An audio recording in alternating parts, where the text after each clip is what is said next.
Colorado Buffaloes did what they were supposed to do. They are now 8-2. I was wrong. My prediction was 7-5. They have now exceeded that prediction. So Colorado is 8-2, headed into what I think should be 2 more wins. So they are right on track, which is fantastic. I want to say a couple of things though before I start this video. How many of you were watching the game and at the end of the first quarter and almost all the way through the second quarter, did you kind of start to think to yourself, ooh, some of the things that I heard her say last week and this week are kind of coming true. Some of the things she was saying might be coming true here, like the not running the ball, the game getting close, staying patient, all the things that I called out. I'm just saying. So if you were somebody that was watching the game and you thought for 1 second about something that I have said in a video, drop an emoji below. Stop the video, go down to the comment section and give me just a random emoji and let me know that you were watching the game. And for that split second, you thought about me. And for that split second, you go, oh my gosh, what if she is right? It's okay. It's okay for you to admit it. I understand. It's okay. But honestly, let me get to the other side of this video and tell you some things that I saw. And I'm going to do my best today not to just go all the way in. I'm just going to let them make it. That's my plan. So let me get into the other side of this video.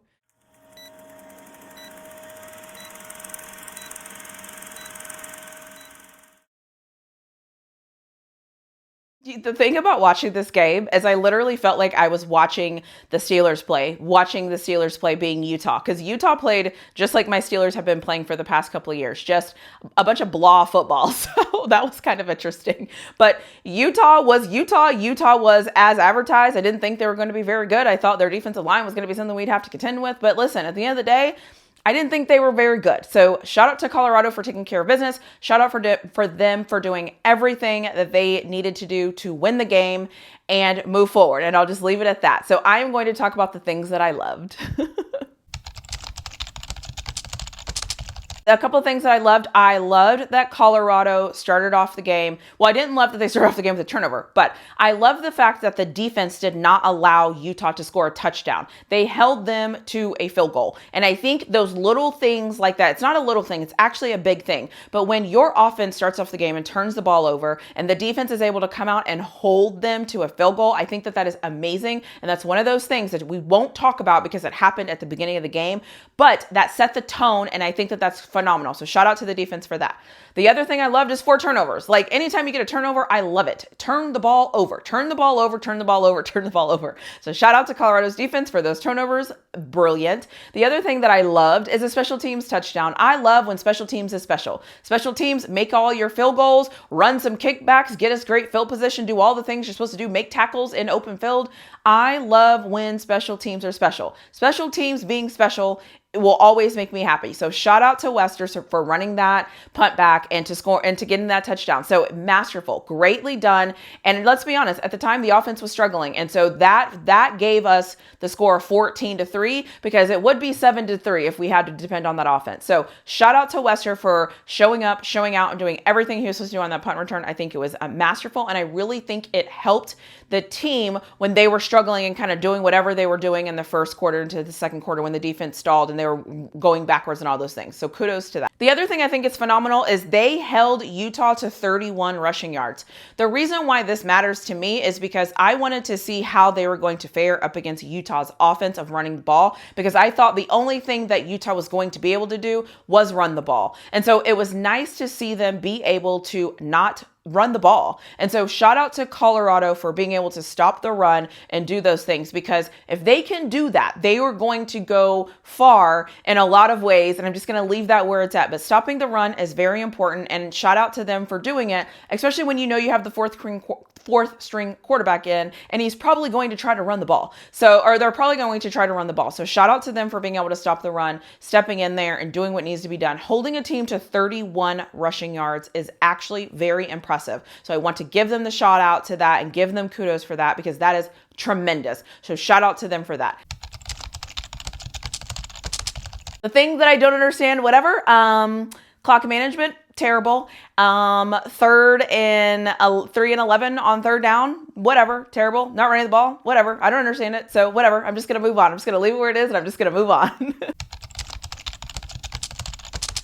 The things that I hated is the three turnovers. I don't think that's not great. You shouldn't have 3 turnovers. It's just not good. It's not good football when you have 3 turnovers. Anyone watching football will tell you it's not good football when you had 3 turnovers. You had 3 turnovers and the team you played had 4 turnovers. Not great. I also don't love that there was -4 rushing yards at halftime.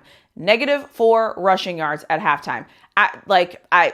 I don't know what to say to that. That is not good. That is not what you're supposed to be doing. So I didn't love it. I also don't love seeing Shador drop back, spin around, spin, turn, twist, and do all these things.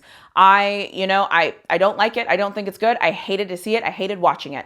Again, another game also where this game could have gone either way at one point. At one point, it was an 11-point game, and Colorado came out, got the ball in offense, and still decided not to run the ball and not to milk the clock. So I don't know what to tell you. The other thing that you have to realize when I'm watching these games is today I got to watch the Texas game on one screen and I got to watch Colorado. So I'm sitting back and I'm watching both teams, and I'm watching Texas run the ball, run the clock out, and not give Arkansas a chance. And then on the other side, I'm watching Colorado keep passing the ball.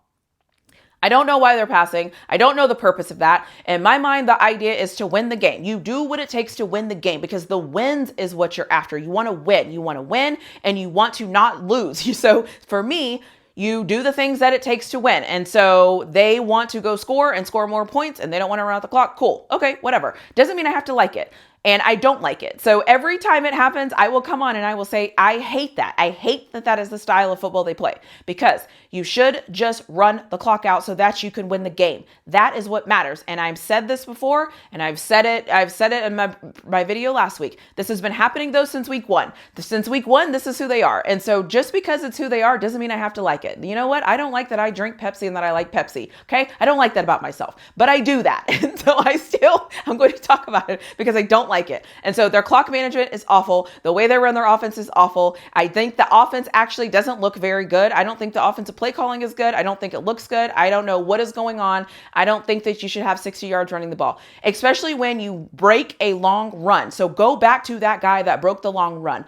When you were watching a football game and somebody is ramming it down your throat and running all over you, it impacts the team. It takes away their souls. It takes away their heart. It makes them feel like they don't stand a chance. But that's not who Colorado is. They're going to go score points and hopefully not give games away, but it's always going to look a little whatever because the things that they do don't make sense. They don't use any clock and they continue to lose the time of possession game.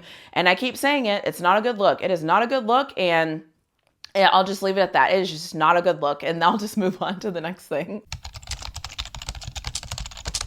And I think this is kind of like an interesting thing is I think the refs actually did a good job.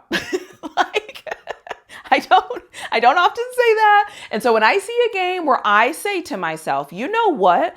The refs actually did an okay job. So because it doesn't usually happen, because I usually go in on them, and because I usually talk about how terrible they are, and because I usually do all the things, I just want to say that I think the refs did good in this game. And I will leave that where it's at. The other thing that I'm sick and tired of on the telecast is sometimes I feel like we're missing plays and we're missing certain things that are happening because they keep showing us these dumb ass visuals. I don't want to see the visuals. Stop showing the visuals. Show the field, show the players, show the football game. We're not here to see your visuals. We're not here to see your stats. We're not here to see the stands. We're not here to see all this stuff. Show us the football game and I will get off the soapbox. I will let it go. Colorado is 8-2. They have achieved all the goals they set for themselves. They are better this year. They're doing things that are better this year. Their defensive line is carrying them. And I love, if somebody is going to carry me, I want my defensive line to carry me. I love that. I think it's a great key to success. And I think it's a great way to win. This offense needs some work. Play calling needs some work. I'm going to leave them where they're at, but that defensive line looks great.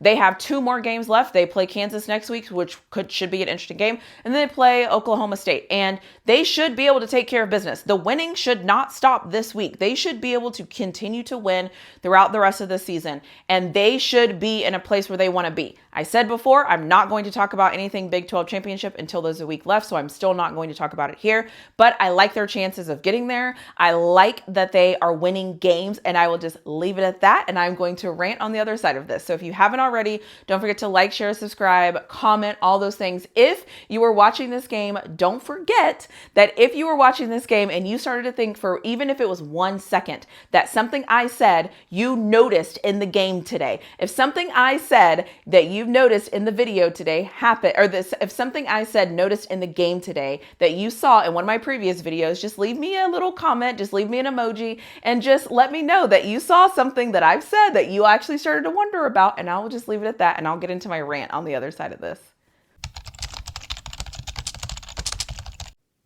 So my rant today is the thing that I'm going to keep an eye out on, obviously this clock management, I cannot let it go. I can't let it go because it's not great. So I'm going to continue to keep my eye on this clock management, and I'm going to continue to talk about it because it's not great. The other thing I'm going to keep an eye out on is this offensive line. So I think, this offensive line is better than it was last year. It's not even close, so that's not even what I'm talking about here.